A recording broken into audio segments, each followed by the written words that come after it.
Has history been tampered with? Yes, it has.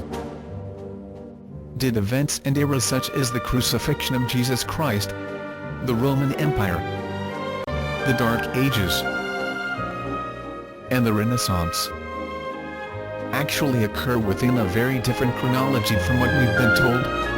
Yes, they certainly did. The history of humankind is both drastically shorter and dramatically different than generally presumed.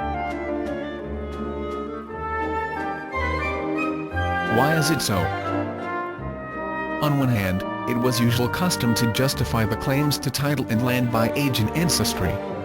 And on the other, the court historians knew only too well how to please their masters.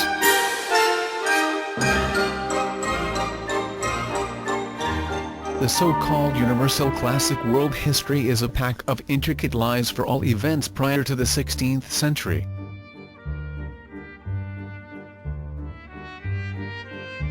World history as we learn it today was entirely fabricated in the 16th–18th centuries. It's likely that nobody told you before, but there is not a single piece of firm written evidence or artifact that is reliably and independently dated prior to the 11th century.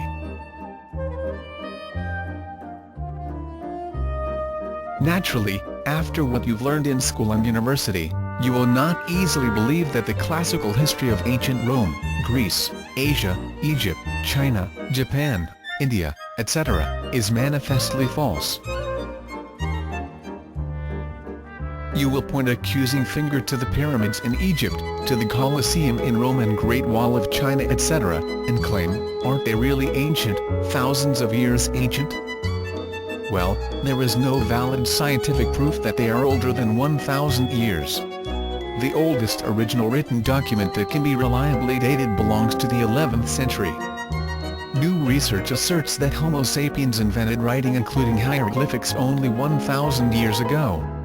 Once invented, writing skills were immediately and irreversibly put to the use of ruling powers in science. The consensual chronology we live with was essentially crafted in the 16th century by Jesuits. The world history was compiled from contradictory mix of innumerable copies of ancient Latin and Greek manuscripts and other irrefutable proofs delivered by late medieval astronomers that were cemented by the authority of writings of the Church Fathers. Early in life, we learned about ancient history. Children love the magical lessons of history, they are like fairy tales. Very soon we learn by heart the names and deeds of brave warriors, wise philosophers, fabulous pharaohs, cunning high priests and greedy scribes. We learn of gigantic pyramids and sinister castles, kings and queens, dukes and barons, powerful heroes and beautiful ladies, emaciated saints and low-life traders. Ancient history is based on documents, manuscripts, printed books, paintings, monuments and artifacts called primary sources. The problem is that neither these primary sources, nor events described therein can be irrefutably dated. Moreover, they contradict each other for the most part. When a school textbook tells us that Genghis Khan in year X or Alexander in year Y have each conquered half of the world, it means only that it is so said in some of the written sources. There are no answers to simple questions. When were these primary sources written? Where and by whom were these primary sources found? It is presumed that ancient and medieval chronicles, written by Genghis Khan's or Alexander the Great contemporaries and eyewitnesses, are readily available. Actually, only sources written hundreds or even thousands of years after the events are there, compiled mostly in the 16th–18th centuries, or even later. As a rule, these sources suffered considerable multiple manipulations, falsifications and distortions by editing. At the same time, innumerable originals of ancient documents were destroyed in Europe under various pretexts. The names of persons and geographical sites often changed meaning and location during the course of the centuries. geographical locations became clearly defined on maps only with the advent of printing.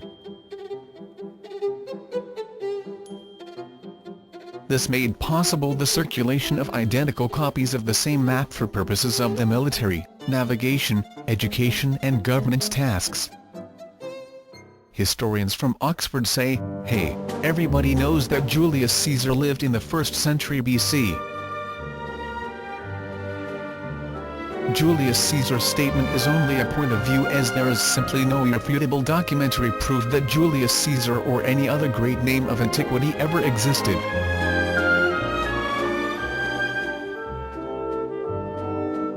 Better than that, extremely rare sources that can be reliably dated back to the 10th–14th centuries AD, do not show the polished picture of classical history. They show a picture both contradictory and confusing. All methods of dating of ancient sources and artifacts are erroneous. Radiocarbon C14 method produces dating with exactitude of ±1500 years, therefore it is too crude for dating of events in historical time frame. The Almagest Tractate, which lies as cornerstone of contemporary chronology, compiled in the 2nd century AD by Ptolemy, the founding father of astronomy, contains astronomical data of 9th to 16th century. The Bronze Age, that has supposedly begun 5,000 years ago. Bronze is made of 90% copper and 10% tin, but the technology for tin extraction dates back 14th century AD. All eclipses contained in manuscripts, like Thucydides I, relating ancient events have exclusively medieval dating. All horoscopes cut in stone or painted in Egyptian temples, like Dendera, have exclusively early medieval dating solutions. Not quite what you have learned in school? Open your eyes, and you will find sufficient proof to reach step by step the inevitable conclusion that the classical chronology is false, and therefore, that the history of ancient and medieval world universally accepted today, is also false. Have a fresh outlook on everything said or printed about ancient and enigmatic Roman, Greek and Egyptian, medieval as well as all other lost and found civilizations. Antiquity and Dark Ages are fantasy and hoax invented in the 16th, 18th and polished in 19th, 20th centuries. Human civilization is barely 1,000 years old.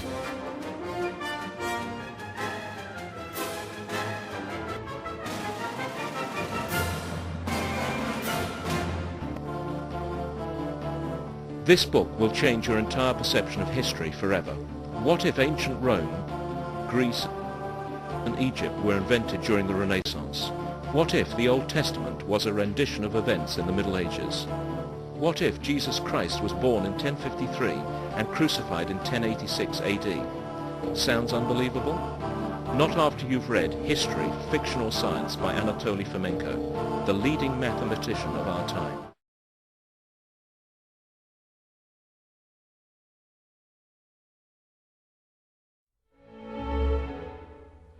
A significant part of medieval literature contains astrological texts, especially astronomical tractates up until Kepler's age and even after that.